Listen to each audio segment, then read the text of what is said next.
दर्शकों, जगत गुरु संत रामपाल जी महाराज के अद्भुत अलौकिक सत्संग प्रवचनों ने हिंदुस्तान में ही नहीं बल्कि विश्व में एक आध्यात्मिक ज्ञान की क्रांति ला दी है। लाखों श्रद्धालुओं ने हमें इन सत्संगों के प्रसारण के लिए बधाई पत्र भेजे हैं। इसके साथ साथ कुछ श्रद्धालुओं ने कुछ शंकाएं भी हमारे को भेजी हैं। हमने उन सब श्रद्धालुओं की शंकाओं के निवारण के लिए संत रामपाल जी महाराज से भेंट की तथा महाराज जी से उन सभी शंकाओं का निवारण जाना, जिसकी जिज्ञासा हमारे दर्शकों में बनी हुई है।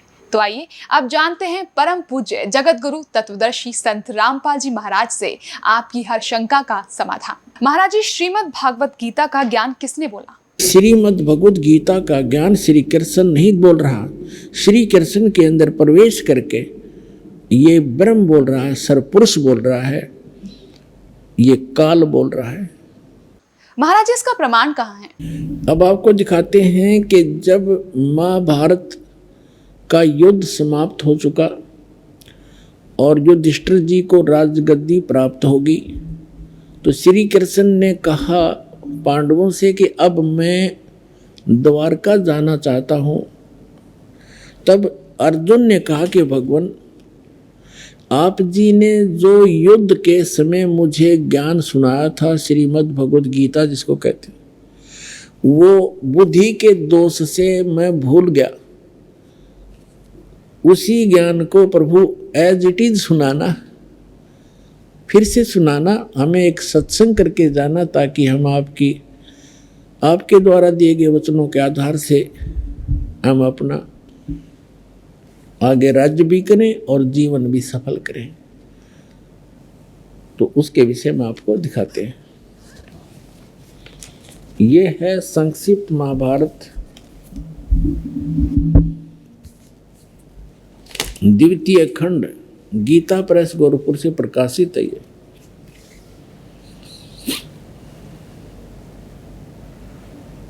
और कहाँ से छपा है?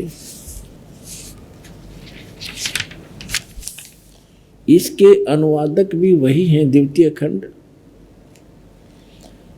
संपादक तथा संशोधक जयदयाल गोविंद का, और ये यहाँ से छपी है।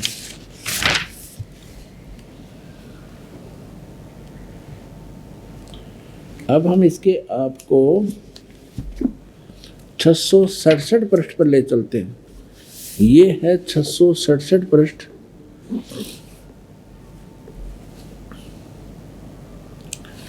और यहाँ से हम शुरू करते हैं। अश्वमेधिक पर्व, अर्जुन का श्री कृष्ण से गीता का विषय पूछना और कृष्ण का अर्जुन से सिद्ध महर्षि और कश्यप का संवाद। यहाँ देखिएगा। जन्मेजय ने पूछा, ब्राह्मण, शत्रुओं का नाश हो जाने के बाद जब महात्मा श्री कृष्ण और अर्जुन सभा में बैठकर वार्तालाप कर रहे थे, उस समय उनमें क्या क्या बातचीत हुई? तो वैशंपायन जी ने कहा, राजन, श्री कृष्ण सहित अर्जुन ने जब अपने राज्य पर पूरा अधिकार प्राप्त कर लिया तो वे दिव्य सभा भवन में आनंद के साथ रहने लगे। एक दिन सज्जनों से घिरे हुए वे दोनों मित्र स्वेच्छा से घूमते घूमते सभा मंडप के ऐसे भाग में पहुँचे जो स्वर्ग के समान सुंदर था। पांडुनंदन अर्जुन श्री कृष्ण के साथ रहकर बहुत प्रसन्न थे। उन्होंने एक बार उस रमणीय सभा की ओर दृष्टि डालकर भगवान से ये वचन कहा, देवकी नंदन, जब युद्ध का अवसर उपस्थित था उसमें मुझे आपके माध्यम का ज्ञान और ईश्वरीय स्वरूप का दर्शन हुआ था, किंतु केशव, आपने स्नेहवश पहले मुझे जो ज्ञान का उपदेश किया था वह सब इस समय बुद्धि के दोष से भूल गया है। उन विषयों को सुनने के लिए बार बार मेरे मन में उत्कंठा होती है। इधर आप जल्दी ही द्वारका जाने वाले हैं, अतः पुनः वह सब विषय मुझे सुना दीजिए। अब कहने का भाव ये है कि अर्जुन कह रहा है कि कृष्ण जी से कि आपने युद्ध के समय जो मुझे गीता वाला ज्ञान बताया था मैं बुद्धि के दोष से भूल गया, मुझे वही ज्ञान फिर बताओ। अब श्री कृष्ण जी क्या कहते हैं देखिए, वैशंपायन जी कहते हैं अर्जुन के ऐसे कहने पर वक्ताओं में श्रेष्ठ महातेजस्वी भगवान श्री कृष्ण ने उन्हें गले से लगाकर इस प्रकार उत्तर दिया। श्री कृष्ण बोले, अर्जुन उस समय मैंने तुम्हें अत्यंत गोपनीय विषय का श्रवण कराया था, अपने स्वरूपभूत धर्म सनातन पुरुषोत्तम तत्व का परिचय दिया था और नित्य लोकों का भी वर्णन किया था, किंतु तुमने जो अपनी नासमझी के कारण उस उपदेश को याद नहीं रखा, यह जानकर मुझे बड़ा खेद हुआ। इन बातों को अब पूरा पूरा समझ होना संभव नहीं जान पड़ता। श्री कृष्ण जी के बोल हैं, ये सुन जानते पढ़ियो। पांडुनंदन, निश्चय तुम बड़े श्रद्धाहीन हो, तुम्हारी बुद्धि अच्छी नहीं जान पड़ती। अब मेरे लिए उस उपदेश को ज्यों का त्यों दोहरा देना कठिन है, क्योंकि उस समय योग युक्त होकर मैंने परमात्म तत्व का वर्णन किया था। पुण्यात्माओं, ये भी एक विचलित आत्मा होती है। अब देखो, जैसे दास सत्संग कर रहा है और प्रथम बार कोई श्रोता इसको सुन रहा है, आज के सत्संग को मुश्किल से वो 60% याद रख सकता है, मुश्किल से। और फिर 1 हफ्ता 10 दिन के बाद, महीने 2 महीने के बाद वो मुझे मिले और मुझसे कहे, जी वो सत्संग आपने किया था वो फिर से सुनाना, तो मैं तुरंत सुना दूंगा। यदि मैं अपने होश हवास में बोल रहा हूँ और मैं ये कहूँ कि तेरी बुद्धि अच्छी नहीं है, तू श्रद्धाहीन व्यक्ति है, तूने वो सत्संग याद क्यों नहीं रखा, और मैं ये कहूँ मुझे तो अब याद नहीं, कोई बात हुई या? इसे सिद्ध है कि श्री कृष्ण नहीं बोल रहा था गीता का ज्ञान, उसके अंदर वो काल बोल रहा था प्रवेश करके। अब उसको कुछ भी याद नहीं, फिर कहता उससे मैंने योग युक्त होकर के वो ज्ञान बोला था। योग युक्त का अर्थ होता है परमात्मा से कनेक्ट हो जाना। इसे सिद्ध है कि परमात्मा कोई अन्य है जिससे वो कनेक्ट होने की बात कर रहा है। और जब युद्ध के मैदान में इसे भयंकर स्थिति में योग युक्त हो सकता है, अब पीस माइंड पीस है, उस टाइम तो शांति है, तो उसमें और जल्दी हो जाना चाहिए था योग युक्त, जबकि बिजली गिर गई। वास्तविकता यह है कि श्री कृष्ण जी ने योग ज्ञान पता ही नहीं ना उन्होंने बोला, उन्होंने फिर आगे इसमें अपने सत्र का ज्ञान दे रखा, वो गीता से मेल भी नहीं खाता। इससे आगे गीता है अलग से लिखी हुई है, वो तो गीता से मेल भी नहीं खाता, कैखे भी नहीं मिलता आपस में। तो कहने का भाव यह है कि श्री कृष्ण में प्रवेश करके यूं काल बोल रहा था। इसके बहुत से प्रमाण हैं। जैसे अब पहले तो ये प्रसंग क्लियर करता हूं कि जैसे अब श्री कृष्ण में प्रवेश करके काल बोला था, और ये काल कौन है? ये ब्रह्मा विष्णु महेश के पूज्य पिताजी हैं। और गीता अध्याय नंबर 4 के श्लोक नंबर 5 और 9 में ये क्या कहता है कि अर्जुन, तेरे और मेरे बहुत जन्म हो चुके, तू नहीं जानता, मैं जानता हूं। मेरे जन्म और कर्म अलौकिक हैं। इसके कर्म अलौकिक कैसे है? जैसे श्री कृष्ण में प्रवेश करके प्रेत की तरह गीता का ज्ञान बोल दिया। अब आज तक यही रट लगा रखी थी, श्री कृष्ण जी ने गीता बोली, श्री कृष्ण जी ने गीता बोली, और बोली काल ने कृष्ण जी को तो पता भी नहीं मैंने बोला क्या था गीता में। श्रीमद् भगवत गीता अध्याय नंबर 7 के श्लोक नंबर 24 और 25 में ये स्पष्ट करता है गीता ज्ञानदाता कि अर्जुन, ये बुद्धिहीन मनुष्य जो सामने खड़े हैं आज, ये सोच रहे होंगे कि मैं श्री कृष्ण हूँ। ये मुझ अव्यक्त को व्यक्तिम आपनम मनन्ते अबुझा, मुझ अव्यक्त को, व्यक्त माने गुप्त रहता हूँ, मैं अपनी योग माया से छुपा रहता हूँ, कभी किसी के सामने नहीं आता। और श्री कृष्ण जी तो सामने खड़े थे। श्री कृष्ण होते ये वचन कहते तो सामने खड़े थे, वो छुपे का।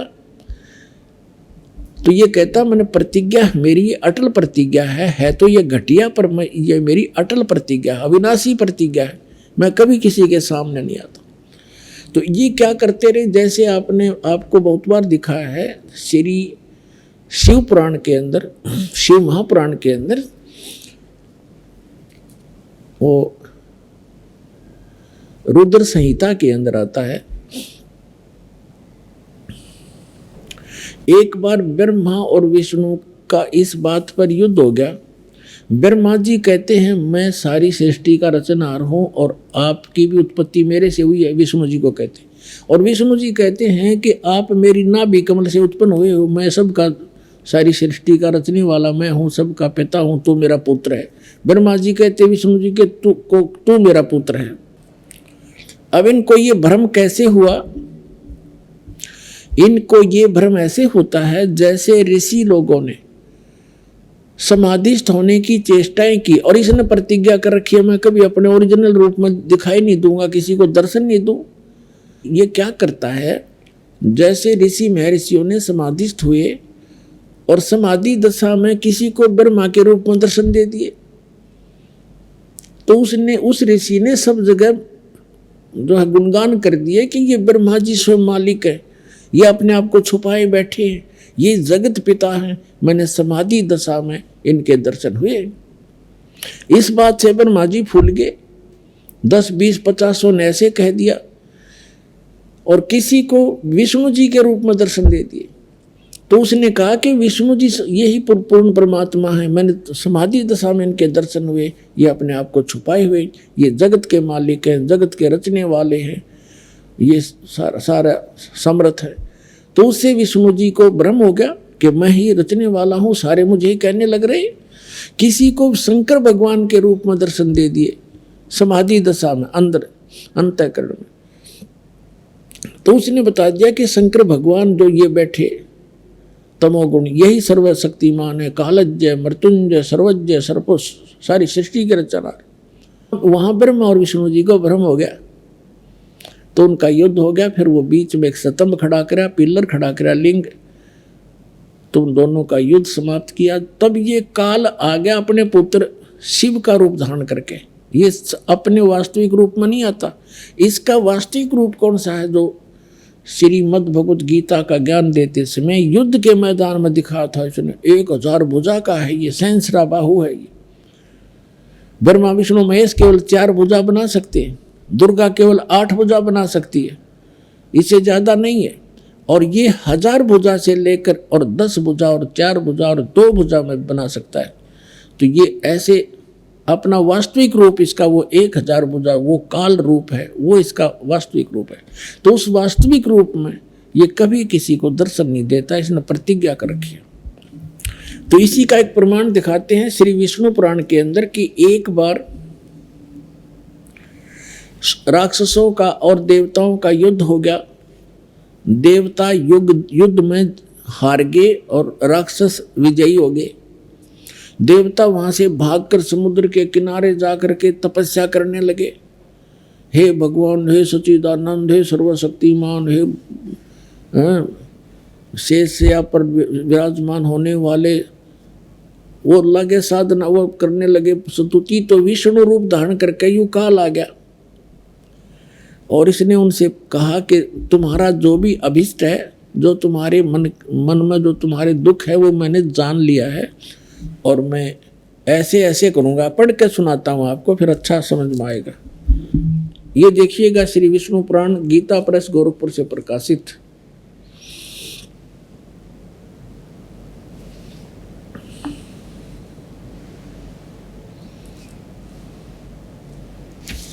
इसके अनुवादक कौन है? अनुवादक श्री मुनीलाल गुप्त, श्री मुनीलाल गुप्त। और ये कहाँ से प्रकाशित है, कहाँ से छपी है? ये यहीं से प्रकाशक व मुद्रक है, गीता प्रेस, गोरखपुर, गोविंद भवन कार्यालय, कोलकाता का संस्थान। ये इनके फोन और फैक्स। ये है चतुर्थ अंश और ये 233 पृष्ठ पे। हम यहाँ पढ़ेंगे। पुरिंजे का भी एक दूसरा नाम पढ़ा, यहाँ लिखा कि पूर्व काल में त्रेता युग में एक बार अति भीषण देव असुर संग्राम हुआ। देवताओं और राक्षसों का युद्ध हुआ। उसमें महाबलवान दैत्य गण से पराजित हुए देवताओं ने भगवान विष्णु की आराधना की। तब आदि अनंत शून्य अशेष जगत प्रतिपालक श्री नारायण ने देवताओं को प्रसन्न होकर कहा, आप लोगों का जो कुछ अभिष्ट है वह मैंने जान लिया है। उसके विषय में यह बात सुनिए। राज ऋषि ससाद का जो पुरंजय नामक पुत्र है, उस अक्षत्रिय श्रेष्ठ के शरीर में मैं अंश मात्र से अवतीर्ण होकर, यानी कुछ समय के लिए उसमें प्रवेश करूंगा, इस पुरंजय के शरीर में होकर उन संपूर्ण दैत्यों का नाश करूंगा। तुम लोग पुरंजय को दैत्यों के वध के लिए तैयार करो। अब कहता है मेरे कर्म अलौकिक हैं। ये कर्म अलौकिक क्यों हैं कि पुरंजय के अंदर जो पुरंजय को खड़ा कर लिया, असुर और देवता आमने सामने युद्ध के लिए खड़े हो गए, और यूं काल जो है पुरंजय के शरीर में प्रवेश कर गया और वो राक्षसों को मार डाला। अब और दिखाता हूं 243 पृष्ठ पे चतुर्थ अंश ही चल रहा है, अध्याय 3 का श्री विष्णु पुराण 242 पृष्ठ पे तीसरा अध्याय। यहाँ है पूर्व काल में रसातल में मोने नामक 6 करोड़ गंधर्व रहते थे। उन्होंने समस्त नाग कुल के प्रधान रतन और अधिकार छीन लिए थे। गंधर्वों के पराक्रम से अपमानित उन नागेश्वरों द्वारा स्तुति किए जाने पर उसके स्वर्ण करने से जिनकी विकसित कमल सदृश आंखें खुल गई हैं, निंद्रा के अंत में जागे हुए उन जलसाई भगवान सर्वदेवेश्वर को प्रणाम कर उनसे नागगण ने कहा, भगवान इन गंधर्वों से उत्पन्न हुआ हमारा भय किस प्रकार शांत हो। तब आदि अनंत भगवान पुरुषोत्तम ने कहा, यु काल आ गया विष्णु रूप धारण करके, योनासव के पुत्र मानधाता का जो पुरकुत्स नामक पुत्र है उसमें प्रविष्ट होकर मैं उन संपूर्ण दुष्ट गंधर्वों का नाश कर दूंगा। यानी पुरकुत्स में प्रविष्ट करके उसमें प्रवेश होकर भूत की तरह बढ़कर प्रेत की तरह प्रवेश होकर के मैं संपूर्ण गंधर्वों का नाश कर दूंगा। इति सिद्धम के ये काल ऐसे अलौकिक कर्म करता है। इसी प्रकार इसने श्री कृष्ण में प्रवेश करके गीता जी का ज्ञान बोला है। समझदार को संकेत पर्याप्त है। अब दास आपको सुनाने जा रहा है कि गीता ज्ञान दाता 7वें अध्याय के 12वें श्लोक में कहता है कि जो कुछ भी रजोगुण से उत्पन्न होने वाला भाव है, यानी सृष्टि जिससे होती है, रजोगुण के प्रभाव से प्रत्येक प्राणी इतना प्रेरित होता है कि संतानों उत्पत्ति करता है। और सतोगुण से होने वाला भाव है, यानी सतोगुण से एक दूसरे में प्रेम मोह ममता, उससे मोह जागृत होता है, ममता बनती है एक दूसरे में।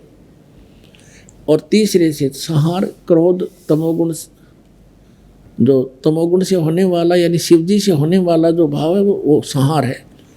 इन तीनों जो कुछ भी हो रहा है उसका निमित्त कारण मैं हूँ, गीता ज्ञानदाता कहता है। ये काल है। आपको सृष्टि रचना में बहुत बार सुनाया है और कभी फिर सुनाएंगे। इसको एक श्राप लगा हुआ है इस ब्रह्म को, सरपुरुष को।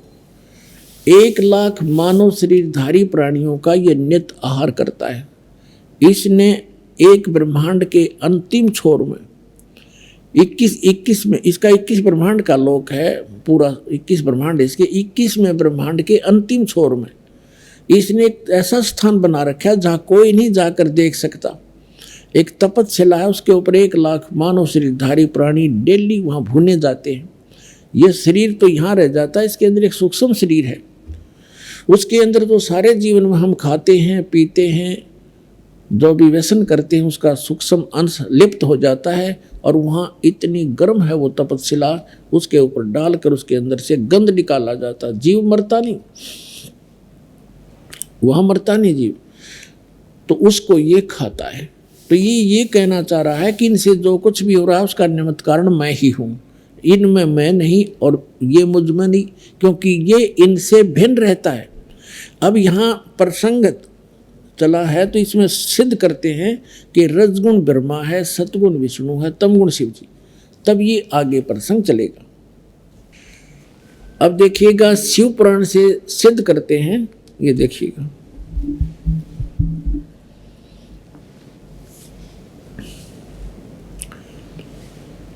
ये गीता प्रेस गोरखपुर से प्रकाशित है।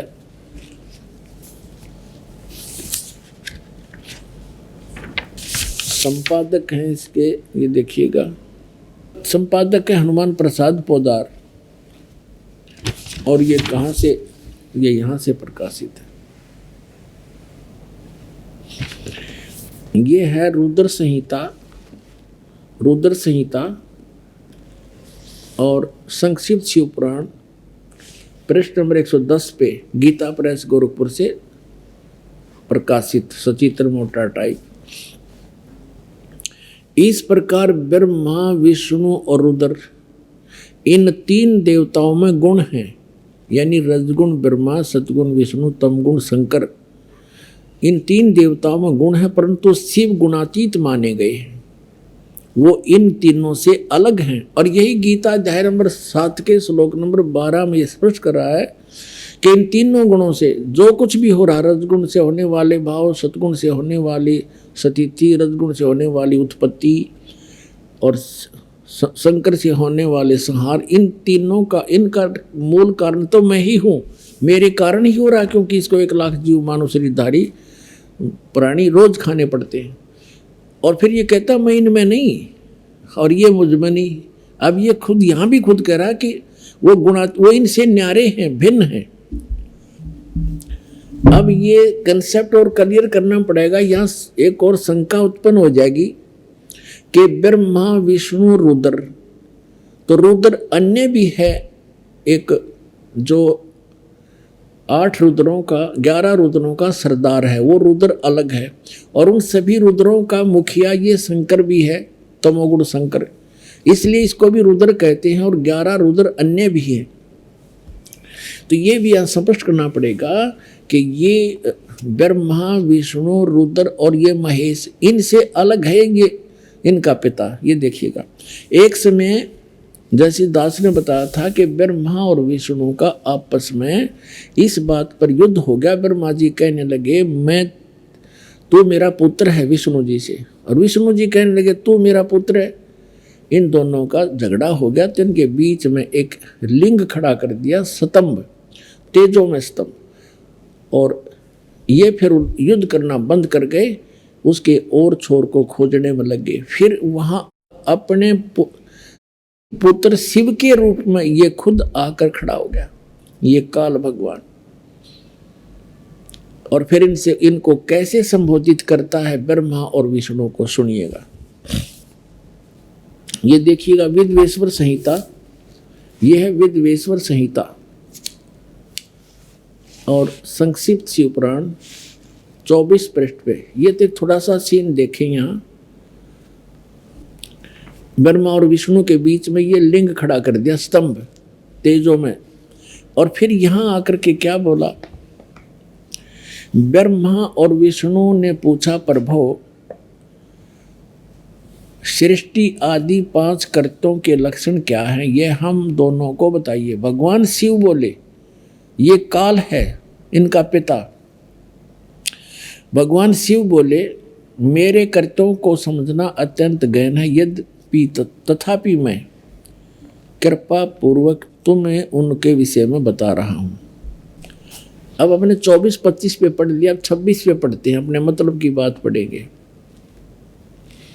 यहाँ आगे हम नीचे, पुत्रो, ब्रह्मा और विष्णु को ये काल बोल रहा है, पुत्रो तुम दोनों ने तपस्या करके प्रसन्न हुए मुझ परमेश्वर से सृष्टि और सतिथि नामक 2 कृत, यानी जो 2 विभाग, ये 2 जॉब प्राप्त किए हैं, और ये दोनों तुम्हें बहुत प्रिय है। इसी प्रकार मेरी विभूति स्वरूप रुद्र और महेश्वर ने, मैं नहीं है, ने 2 अत्यंत उत्तम कृत्य संहार और तिरोभाव प्राप्त किए। अब देखो ये ब्रह्मा विष्णु तो ये हो गए दोनों पुत्र, और रुद्र और महेश्वर ये इन दोनों से न्यारे यानी 4 हो गए, और बोलने वाला वो इनका पिता इनसे अलग है। अब यहाँ फिर और देखते हैं, स्पष्ट हो जाता है। यहाँ देखो, मैंने पूर्व काल में अपने स्वरूप भूत मंत्र का उपदेश किया है, जो ओंकार के रूप में प्रसिद्ध है और वह महामंगलकारी मंत्र है। सबसे पहले मेरे मुख से ओंकार ओम प्रकट हुआ, जो मेरे स्वरूप का बोध कराने वाला है। ओंकार वाचक है, मैं वाच्य हूँ, यह मंत्र मेरा स्वरूप ही है। प्रतिदिन ओंकार का निरंतर स्मरण करने से मेरा ही सदा स्मरण होता है। मेरे उत्तरवर्ती मुख से आकार का, पश्चिम मुख से उकार का, दक्षिण मुख से मकार का और पूर्ववर्ती मुख से बिंदु तथा मध्यवर्ती मुख से नाद का प्राकट्य हुआ। इस प्रकार 5 अवयव से युक्त ओंकार का विस्तार हुआ है। इन सभी अवयव से एकीभूत होकर यह प्रणव ओम नामक एक अक्षर हो गया। अब यहां हमने देखना है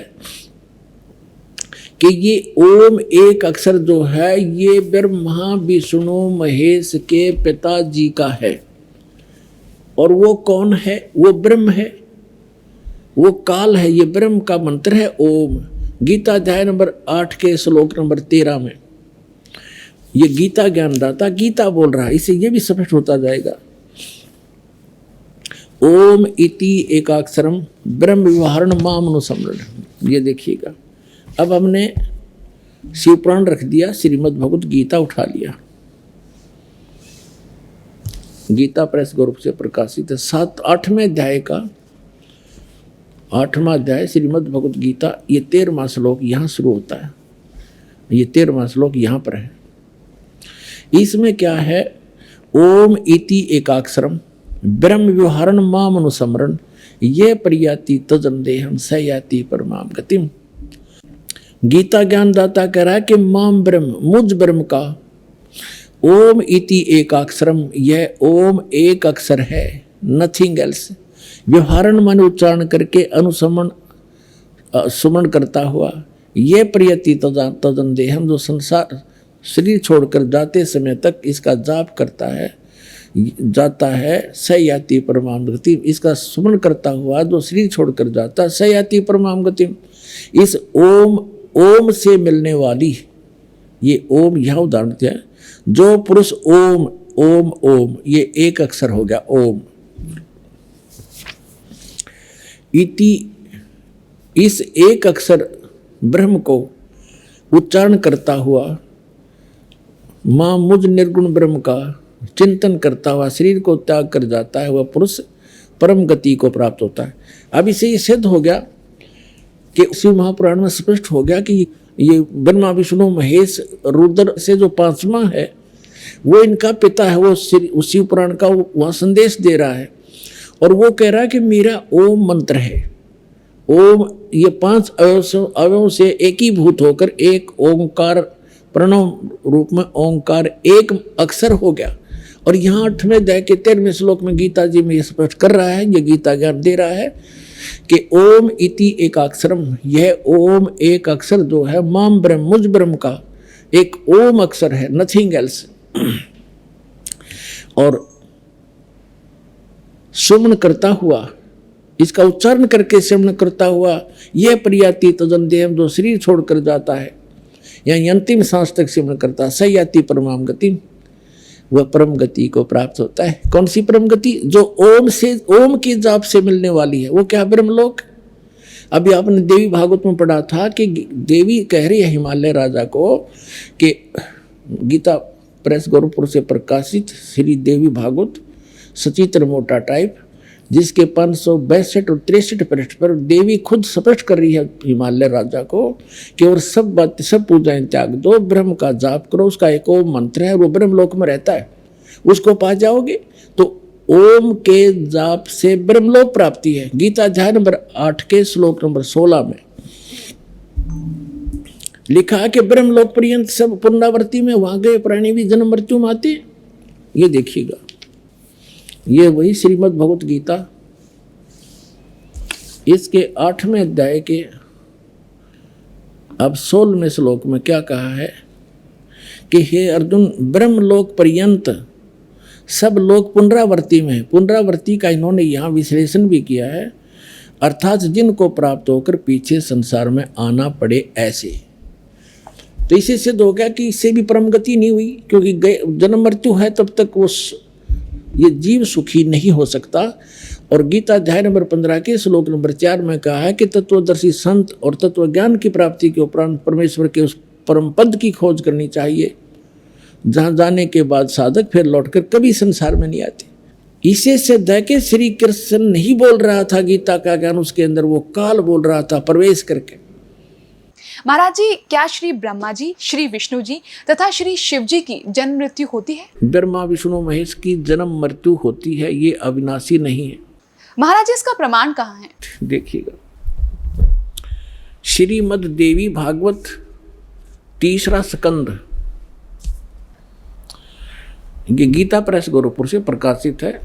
ये देखिएगा, इसके ये सचित्र मोटा टाइप, केवल हिंदी, संपादक हनुमान प्रसाद पोदार, चिमनलाल गोस्वामी, और ये यहाँ से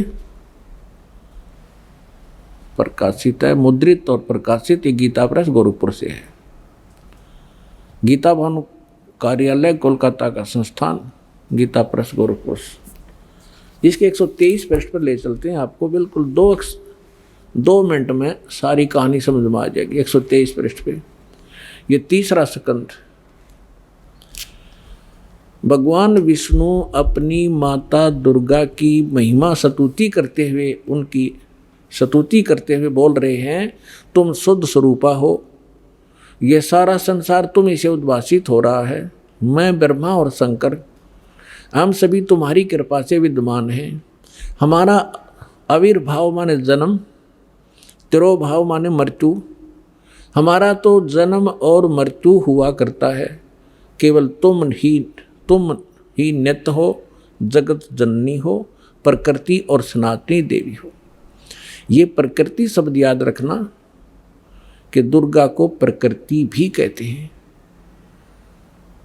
जिस समय दास आपको श्रीमद् भगवत गीता में यह सिद्ध करेगा कि ब्रह्मा विष्णु महेश की उत्पत्ति दुर्गा से हुई है और वेदों गीता में वर्णित है, उस समय प्रकृति शब्द आपका काम आओगा कि प्रकृति दुर्गा को कहते हैं।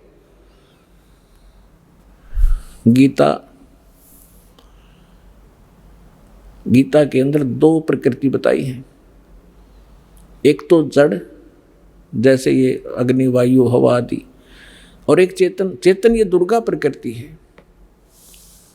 तो इसलिए कहते हैं तुम आप ही प्रकृति हो। और फिर भगवान शंकर क्या कहते हैं, देखिएगा, भगवान शंकर बोले, देवी यदि महाभाग विष्णु तुम्ही से प्रकट हुए हैं, उनके बाद उत्पन्न होने वाले ब्रह्मा भी तुम्हारे बालक हुए, फिर मैं तमोगुणी लीला करने वाला,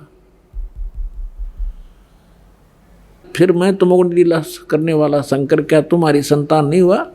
अर्थात मुझे भी उत्पन्न करने वाली तुम ही हो शिवे। संपूर्ण संसार की सृष्टि करने में तुम बड़ी चतुर हो। इस संसार की सृष्टि, स्थिति और संहार में तुम्हारे गुण सदा समर्थ हैं। उन्हीं तीनों गुणों से उत्पन्न हम ब्रह्मा विष्णु एवं शंकर नियमानुसार कार्य में तत्पर रहते हैं। अपने आत्माओं, इस पवित्र पुराण के चंद पंक्तियों ने 4-5 कंसेप्ट क्लियर कर दिए। नंबर 1, ब्रह्मा विष्णु महेश की जन्म मृत्यु होती है, ये अविनाशी नहीं है। दूसरा ये कर दिया कि दुर्गा प्रकृति को कहते हैं।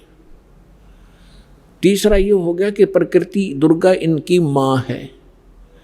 और चौथा ये हो गया कि रजगुण ब्रह्मा है, सतगुण विष्णु, तमगुण शिव जी। और 5वां ये हो गया कि ये भगवान केवल वर्क डन दे सकते हैं, जैसा जिसका कर्म है। इसमें ये कोई परिवर्तन नहीं कर सकते, ये इससे सिद्ध हो गया।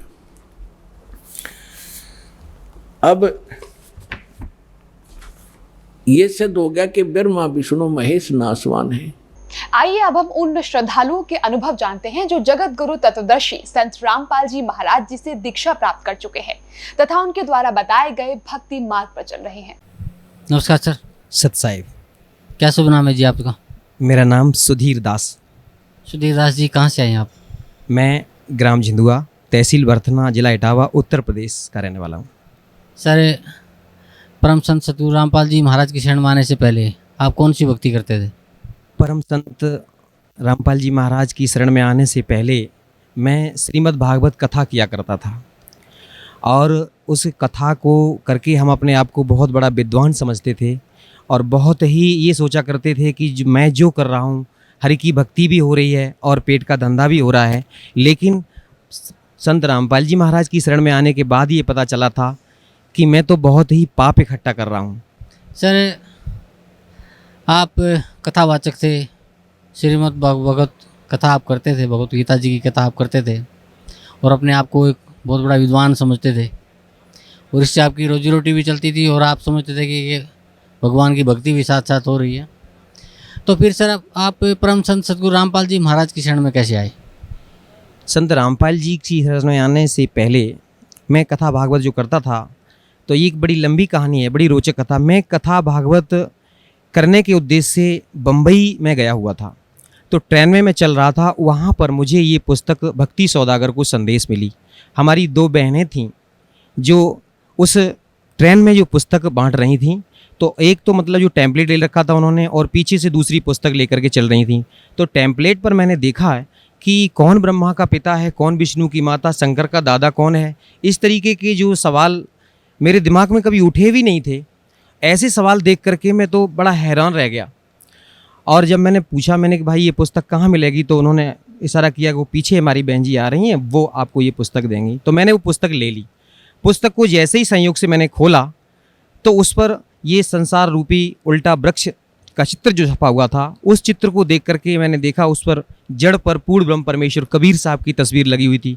तो मैं चूँकि अपने आप को बहुत बड़ा विद्वान मानता था और मैंने उसको देख करके मैंने हंसना शुरू किया। मैंने कहा ये देखो, कबीर को परमेश्वर बता दिया पूर्ण ब्रह्म, और ये ब्रह्मा विष्णु महेश को तो डालियाँ बता रखा है इसमें। तो वो हमारी बहन जो पुस्तक लेकर के चल रही थी, तो उन्होंने कहा कि आप क्या जानते हो कबीर साहब के बारे में? मैंने कि मैं सब कुछ जानता हूँ, ये तो एक जुलाहा थे और लहर तारा तालाब के किनारे नीरू और नीमा को पड़े हुए मिली थे, ये तो किसी विधवा ब्राह्मणी के पैदा हुए थे। तो वो कहने लगी कि आप मूर्ख हो। मैं उस समय, जैसे आज ये पैंट शर्ट पहन रखे हैं मैंने, उस समय तो मैं कुर्ता और धोती में रहता था, क्योंकि मैं अपने आप को बहुत बड़ा वक्ता मानता था। मैंने कहा कि मैं तो सब कुछ जानता हूँ, आप ऐसे कहती हो, मैं तो कथावाचक हूँ। वो हमारी बहन बोले कि आप कुछ नहीं जानते हो, आप मूर्ख हो। इस शब्द को सुन करके मैंने अपने आप को वहाँ उस भरी ट्रेन में बड़ा अपमानित महसूस किया। मैंने सोचा, मैंने चलो ज़्यादा बात को नहीं बढ़ाऊँगा। मैंने कहा बहन जी आपकी पुस्तक कितने की है? कि बोले 10 रुपये की। मैंने वो पुस्तक ले ली और पुस्तक को पढ़ना शुरू किया। तो जहाँ मैं जा रहा था, थोड़ी ही पुस्तक पढ़ पाई, तब तक मैं वहाँ पहुँच गया और उस घर में जहाँ मेरा प्रोग्राम था वहाँ पहुँच गया मैं।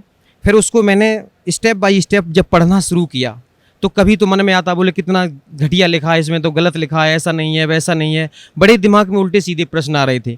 लेकिन फिर जैसे जैसे पढ़ते गए तो बर्दाश्त जब नहीं हुआ, एक जगह जाकर के मुझे रुक जाना पड़ा। उसमें लिखा था कि द्रौपदी का चीर कृष्ण ने नहीं बढ़ाया था, वो पूर्ण ब्रह्म परमेश्वर कबीर साहब ने बढ़ाया था। तो चूंकि मैंने तो यही पढ़ रखा था जो शास्त्रों में लिखा था कि कृष्ण भगवान ने चीर बढ़ाया है, तो मैं इस चीज़ को देख करके बड़ा हैरान हो गया और मैंने सतलोक आश्रम बरवाला के लिए उस पुस्तक पर लिखे हुए फ़ोन नंबर तुरंत डायल कर दिए। और यहाँ पर जो हमारे कोई भगत जी ने फ़ोन उठाए, उन्होंने कहा, मैंने उनसे पूछा, मैंने कि आपके यहाँ से ये पुस्तक छपी हुई है भक्ति सौदागर को संदेश? बोले हाँ जी छपी हुई है। तो आपने उसमें पृष्ठ संख्या इतने पर ये कैसे लिख दिया है कि ये कृष्ण ने चीर नहीं बढ़ाया? तो वो कहने लगे कि भगत जी बिल्कुल सही है, आप पहले पूरी पुस्तक पढ़ो, ज्ञान समझो, और जो भी शंकाएं हो आप यहाँ आ जाइए और मैं आपकी सारी शंकाएं समाधान कर दूंगा। मैंने कहा आप कुछ नहीं है, इस तरीके से तो आपने गलत बोल रखा है, ऐसा नहीं है, कहीं कोई प्रमाण नहीं है। बोले कि सब कुछ प्रमाण सहित मिल जाएगा, आप यहाँ आओ। तो मैंने फिर उस पुस्तक को फिर पढ़ना शुरू किया, क्योंकि मैं एकादशी व्रत भी रहता था। और जैसे इस गीता प्रेस गोरखपुर से प्रकाशित एक पुस्तक चलती है वहाँ से जो एकादशी महात्म के नाम से, तो वो पुस्तक मैंने पढ़ी। उस पुस्तक में मैंने ये पढ़ रखा था कि एकादशी का व्रत एक तरफ और दुनिया के सारे व्रत एक तरफ, यानी कि सबसे बड़ा व्रत होता है। और राजा अम्बरीश की कथा सुनाया करता था जब मैं मंच पर बैठ करके, तो उसमें जो दुर्वासा ऋषि जैसे ऋषि के छक्के छुड़ा दिए थे उन्होंने, तो वो भी एकादशी का व्रत ही रखते थे, ऐसा उसमें लिखा हुआ था। तो मैं ये मानता था कि ये व्रत सबसे सर्वश्रेष्ठ है। लेकिन जब ये पुस्तक पढ़ी भक्ति सौदागर को संदेश, उसमें ये पता चला कि ये व्रत रखना तो ये मना किया हुआ गीता में, फिर तो ये शास्त्र विधि को त्याग करके मनमाना आचरण हो गया। अब मेरी समझ में ये आने लगा कि वास्तव में सच्चाई तो कुछ है, लेकिन चूंकि मैं अपने आप को बहुत बड़ा विद्वान मानता था, इसलिए सेट नहीं कर पा रहा था अपने आप को। अब मैं बहुत दुखी हो गया, इतना दुखी उस संयोग से, उस समय एकादशी ही थी। उस दिन मैंने व्रत कर रखा था और अपनी जो भी दैनिक पूजा पाठ कर रखी थी जो थी वो करने के बाद में भोजन भी नहीं किया था, जल भी ग्रहण नहीं किया था। अब मैं बड़ा हैरान था, इतना दुखी मैं अपने आप को ये सर्टिफाई नहीं कर पा रहा था कि ये जो पुस्तक में लिखा हुआ ये सत्य है या जो मैंने अभी तक पढ़ा वो सत्य है। ऐसी उधेड़ बुन में पूरा समय निकल गया, रात हो गई, अब मुझे नींद नहीं आ रही थी। मैं इतना दुखी, जैसे किसी को पुत्र शोक हो जाता है, उससे भी बढ़कर के मुझे इतना दुख था कि वास्तव सच्चाई क्या है। ये ऐसे ही मतलब सोचते पता नहीं मेरी कब आंख लग गई और उसी समय सपने में हमारे परम पूजनीय सदगुरुदेव जी के रूप में परमात्मा स्वयं आकर के हमसे कहने लगे, बोले बेटा ये जो आज तुझे ये मार्ग प्राप्त हो रहा है ये है सच्चा मार्ग, वो अभी तक जिस मार्ग पर तू चल रहा था ये झूठा है बिल्कुल। इसको देखने के बाद में मैंने एकदम से मेरी आंख खुल गई, देखा उस समय सुबह के 4 साढ़े 4 बजे का समय था। मैं चूंकि जानता था कि ये ब्रह्म मुहूर्त का समय है और मैंने निश्चय किया कि ये जो मार्ग अब प्राप्त हो रहा है, ये जो पता चला है ये सच्चा मार्ग है। तो मैंने एकदम से अपने आप को सेट किया, मैंने कि अब चाहे कुछ भी हो जाए मैं अब सतलोक आश्रम बरवाला जाऊंगा। अब जैसे ही मेरा वहाँ से कार्यक्रम समाप्त हुआ, मैं जब वापस आया यहाँ अपने इटावा में, मेरे पिताजी चूँकि शंकर जी की साधना किया करते थे, मैंने उनको बताया, मैंने कि पिताजी आप ये साधना करते हो ये गलत साधना है। और मैंने हजारों बार गीता पढ़ डाली थी। जब गीता अध्याय 7 श्लोक नंबर 12 से लेकर के 15 तक पढ़ता था, उसमें लिखा हुआ है कि जो ब्रह्मा विष्णु महेश की साधना करने वालों को राक्षस स्वभाव के धारण किए हुए मनुष्यों में नीच कहा गया है। और लास्ट में लिखा हुआ कि ये मेरी भी साधना नहीं करते। तो यहाँ पर मेरी बुद्धि चकराया करती थी कि ऐसा क्यों लिखा है, सारा समाज तो कृष्ण भगवान की पूजा करता है और कृष्ण भगवान ही गीता का ज्ञान दे रहे हैं और यहाँ पर लिखा हुआ कि मेरी साधना नहीं करते। और फिर जब गीता अध्याय 4 के श्लोक नंबर 34 में जब पहुँचता, उसमें लिखा हुआ कि उस ज्ञान को तू किसी तत्वदर्शी संत के पास जाकर के समझ। तो यहाँ मैं सोचा करता था कि वो तत्वदर्शी संत कौन होगा, कैसा होगा। मैं सत्य बता रहा हूँ भगत जी कि जब मैं कहीं मंच पर बैठ करके कथा कर रहा होता और मेरे सामने से कोई कथा सुनने के वाला कोई भी संत या महात्मा आया करता, तो मैं ये देखा करता था, मेरे दिमाग में एकदम से आती कि कहीं ये वो तत्वदर्शी संत तो नहीं है जो गीता जी का ज्ञान दे रहे हैं। ऐसे मतलब जो बताया कि उस ज्ञान को जाकर के, परमात्मा ज्ञान को उनसे जाकर के समझो।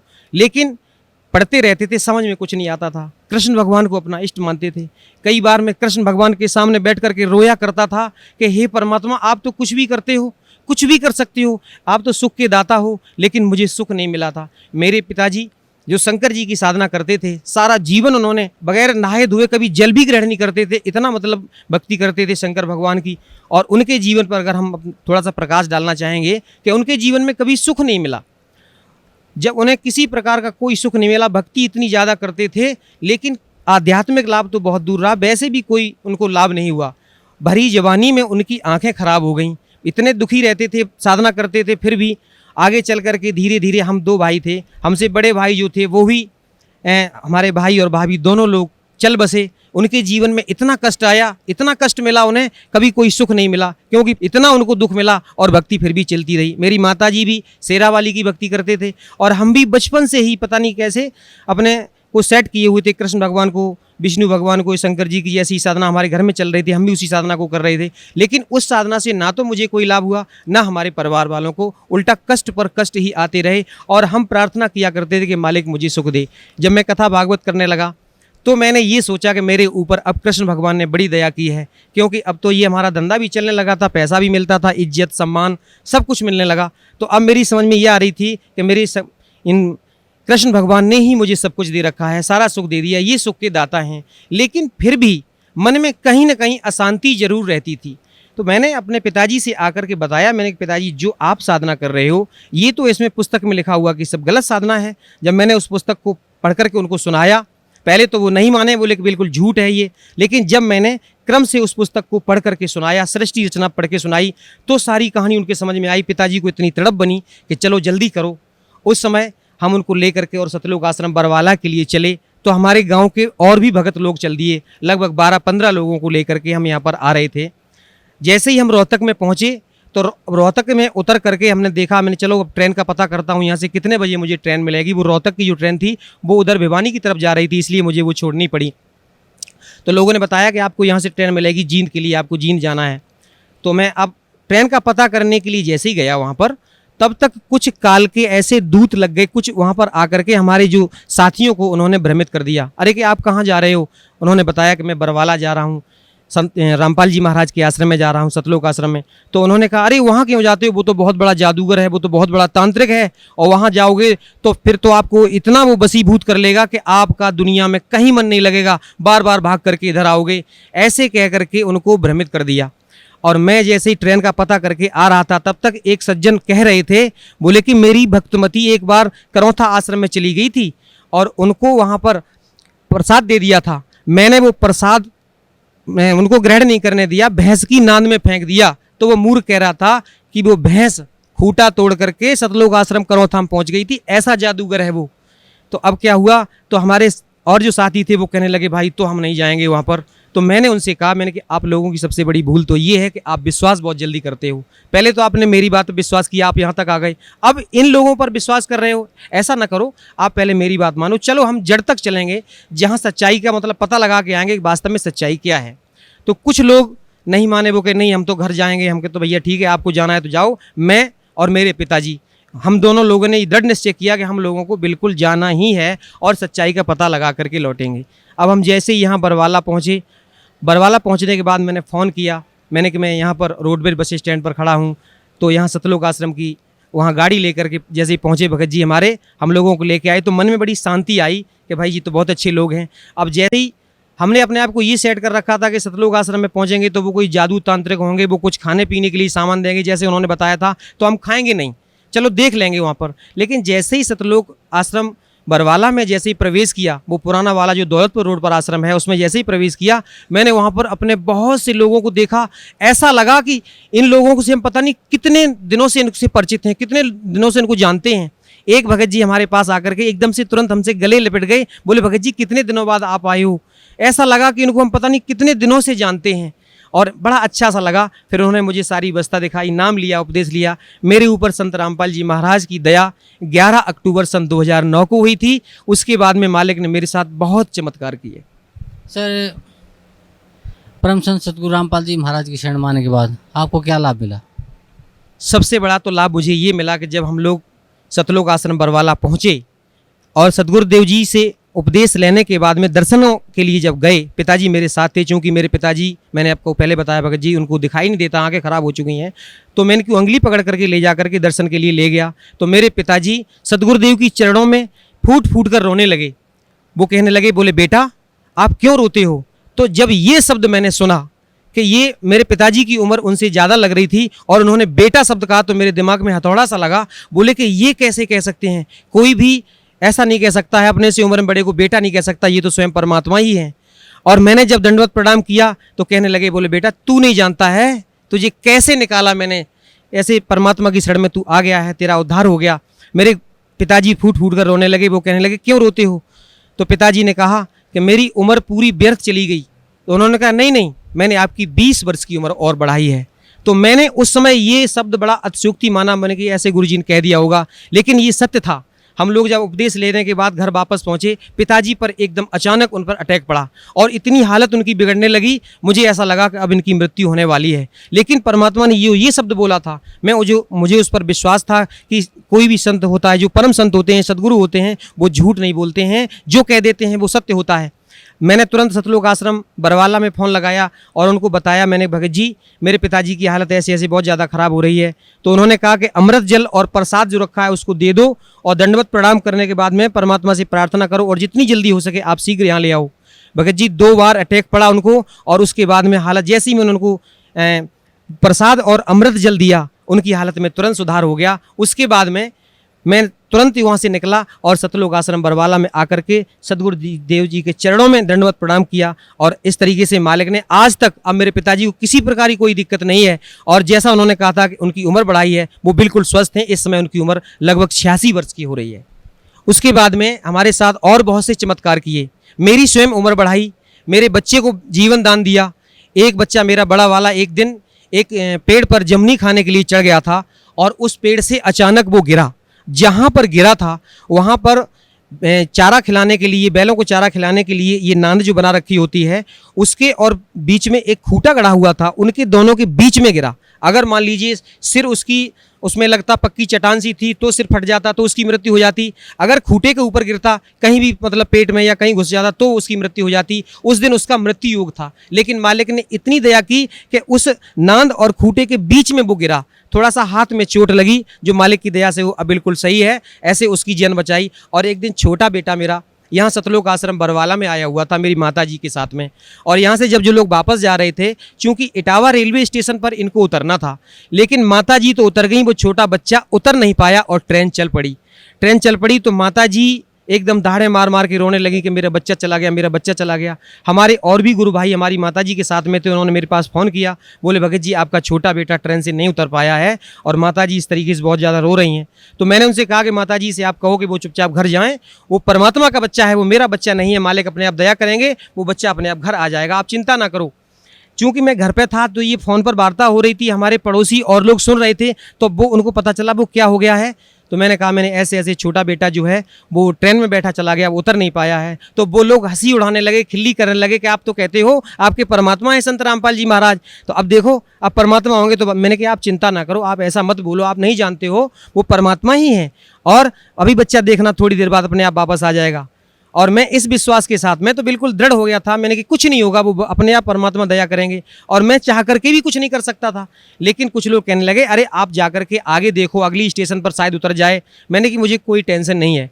लेकिन फिर भी जब ज़्यादा लोगों ने कहा, हमारी भक्तमती बड़ी दुखी होने लगी, मैंने कहा आप चिंता ना करो, आज मालिक की दया से पूरा परिवार हम लोग परमात्मा की शरण में है। तो उन्होंने कहा कि आप जाओ, दुखी होने लगी। मैंने कहा आप चिंता ना करो, चलो मैं जाता हूँ।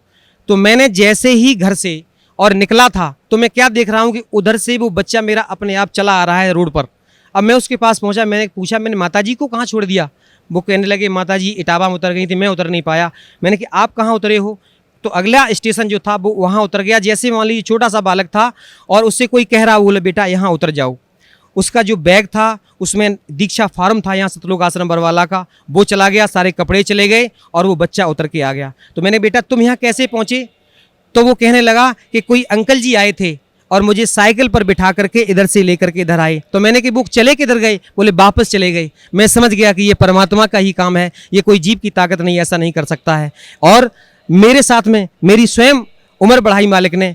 मैं एक बार भिंड जिले से लौट करके अपने इटावा आ रहा था, मारुति वैन में आगे बैठा हुआ था, 60-65 की स्पीड में मारुति वैन, ड्राइवर ने उसको बहुत कंट्रोल किया, लेकिन पता नहीं उसकी स्टीयरिंग फेल हो गई, क्या हो गया, वो सीधी जा करके एक दीवार में घुस गई। तो आगे का जो डैशबोर्ड था, मैं आगे ही बैठा हुआ था क्योंकि ड्राइवर के साथ में, तो ड्राइवर की जो साइड थी उसने अपनी साइड तो बचा ली, लेकिन जिस साइड में मैं बैठा हुआ था वो एकदम से ऐसी गाड़ी पिस गई, मैं उसमें फंस गया। तो मैंने अपने आप को ऐसा महसूस किया कि मेरी दोनों टांगें कट चुकी हैं और नीचे से, यहाँ से लेकर के नीचे का धड़ जो है वो मेरा समाप्त हो गया है और अब तेरी मृत्यु निश्चित है। उसी समय जैसे मान लो मेरे से कोई कह रहा है कि बेटा सतनाम का जाप कर, मैंने सतनाम का जैसे ही जाप किया, अभी 2 मिनट ही हुए थे, एकदम से शरीर में चेतना हुई। जैसे मान ली मैंने अपने आप को महसूस किया हो कि कोई मुझे नीचे से एकदम से आशीर्वाद दे करके, बिल्कुल वो परमात्मा की दया थी कि मेरा शरीर बिल्कुल सही है। मैंने अपने आप को सही महसूस किया कि टांगें भी सुरक्षित हैं और भी किसी प्रकार की कोई दिक्कत नहीं है। अब क्या हुआ, मुझे चूंकि मैं फंस गया था, पीछे खींच करके निकाला गया और हमारी चोट भी यहाँ पर लगी हुई थी, बहुत ज़्यादा ब्लड निकल रहा था। उस दिन मेरा मृत्यु योग था, लेकिन मालिक ने मेरे ऊपर दया की, मुझे जीवन दान दिया। मुझे अनायास ही वो शब्द याद आ गए जो मैंने कभी बचपन में किसी तांत्रिक से पूछा था। एक बार मैंने एक तांत्रिक से, वो हाथ देखने वाला आ गया था, उससे मैंने अपने जीवन, चूंकि दिखाया करते थे पहले, ऐसे धारणा बनी रहती थी, तो उसने मुझे बताया था, बोले बेटा आपकी 35 वर्ष की आयु में मृत्यु हो जाएगी। तो मैंने ये झूठ माना था और उसने ये भी कह दिया था कि आपके भाई की भी मृत्यु 35 वर्ष में हुई है और आपकी भी मृत्यु 35 वर्ष में होगी। उस दिन मैंने, जब वो दिन तुरंत मुझे याद आ गया, उस दिन दास ये पूरा 35 वर्ष का हो चुका था। तो मैंने समझ लिया कि ये मालिक ने दया की, आज मेरा मृत्यु योग था। इस तरीके से मुझे मालिक ने मुझे भी जीवन दान दिया, मेरे ऊपर बड़ी दया की। सर, परम संत सतगुरु रामपाल जी महाराज से नाम उपदेश लेने के बाद आपको बहुत से लाभ मिले, आपको जीवन दान भी मिला, आपके बच्चों को जीवन दान मिला, आपके पिताजी को भी जीवन दान मिला। तो सर, भक्त समाज को आप क्या संदेश देना चाहते हैं? सबसे पहले तो मैं साधना चैनल वालों का बहुत धन्यवाद करना चाहूँगा कि उन्होंने सच्चाई हम लोगों तक पहुँचाई। हम लोगों को पता ही नहीं था कि वास्तव में सच्चाई क्या होती है, और साधना चैनल वालों का मैं बहुत ही आभारी हूं। और ख़ास तौर से मैं अपनी बहन नेहा शर्मा का धन्यवाद करना चाहूँगा कि जिस तरीके से उन्होंने हम लोगों के सामने उस कार्यक्रम को जो पेश किया है, उससे लोगों को बहुत अच्छी तरीके से समझ में आ रहा है। और साधना चैनल वालों का इतना धन्यवाद करना चाहूँगा कि उन्होंने सच्चाई को हम लोगों तक पहुँचाया, और मीडिया का काम भी यही है कि सच्चाई को सामने पहुँचाए। और भक्त समाज को ये संदेश देना चाहूँगा कि जो भी आज हमारे भाई जो राम कृष्ण विष्णु इनकी चक्कर में पड़े हुए हैं, जो हमारी तरीके से कथावाचक बन करके अपने आप को बहुत बड़ा विद्वान कह रहे हैं, मैं उनसे बार बार प्रार्थना करना चाहूँगा कि आप यहाँ सतलोक आश्रम बरवाला, जिला हिसार, हरियाणा में आओ। वो छोड़ दो झूठा नाम, और ये साधना करने से कोई लाभ नहीं है। और अपने आप को जो विद्वान मानते हो, आप विद्वान नहीं हो, आप पाप के भागी हो रहे हो। और सतलोक आश्रम बरवाला में स्वयं कबीर परमेश्वर के अवतार संत रामपाल जी महाराज आए हुए हैं। उनकी शरण में आने के बाद आपको कल्याण हो सकता है, नहीं तो विश्व में कोई भी संत, कहीं भी, कोई भी मंदिर मस्जिद में जाने से कोई भी आपका कल्याण नहीं कर सकता है। ये मैं सत्य कह रहा हूँ, और ये बिल्कुल ये यथार्थ है कि परमात्मा की शरण में आने के बाद ही आपका कल्याण संभव है, नहीं तो कहीं कल्याण संभव नहीं है। ये झूठी कथा भागवत करने से या किसी तरीके से अपने आप को विद्वान साबित करने से अपने आप को धोखा दे रहे हो, या मनुष्य जीवन बर्बाद कर रहे हैं अभी आप। ये पूर्व जन्म के संस्कार आपके हैं जो आपको मिले हुए हैं। तो मैं आपसे प्रार्थना करना चाहूँगा कि जो लोग भी साधना चैनल के माध्यम से हमारी इस बात को सुन रहे हैं, मैं सबसे ये संदेश पहुंचाना चाहूँगा कि बहुत जल्दी, शीघ्र अति शीघ्र, बिना किसी पल को गंवाए हुए सतलोक आश्रम बरवाला, जिला हिसार, हरियाणा में आइए और सतगुरुदेव रामपाल जी महाराज से नाम दीक्षा लीजिए और अपना कल्याण करवाइए। सत साई। जी, धन्यवाद आपका बहुत। क्या शुभ नाम है जी आप जी का? भारत दास। भारत दास जी, कहाँ से आए आप? विकास कुंज लोनी, गाजियाबाद, यूपी। संत रामपाल जी महाराज से नाम उपदेश लेने से पहले आप कौन सी भक्ति करते थे? हम ब्रह्मा विष्णु महेश की भक्ति करते थे। तो जो भक्ति आप ब्रह्मा विष्णु महेश की करते थे, उससे आपको क्या लाभ मिलता था? हमें लाभ कुछ नहीं मिला, हानि मिली।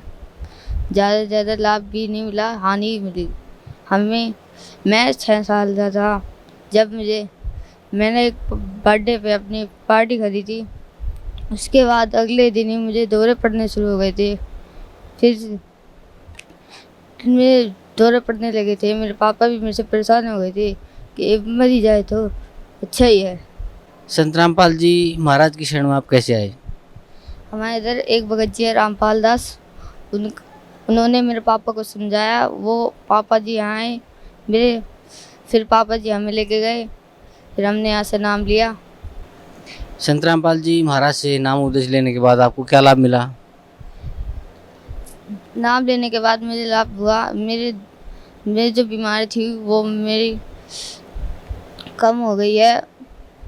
मेरे को बीमारी जो है वो मेरी अब एकदम मैं स्वस्थ रहता हूँ। ज़्यादा मेरे को दौरे नहीं पड़ते, मैं एकदम स्वस्थ हूँ। तो भगत समाज को क्या संदेश देना चाहते हैं आप? भगत समाज को मैं यही संदेश देना चाहता हूँ कि सतलोक बरवाला आश्रम में आइए। बंदी छोड़ सतगुरु रामपाल जी महाराज आए हुए हैं, पूर्ण परमात्मा आए हुए हैं। सभी भक्तों से प्रार्थना है कि बंदी छोड़ सतगुरु रामपाल जी महाराज की शरण में आए। जी, धन्यवाद आपका बहुत बहुत धन्यवाद।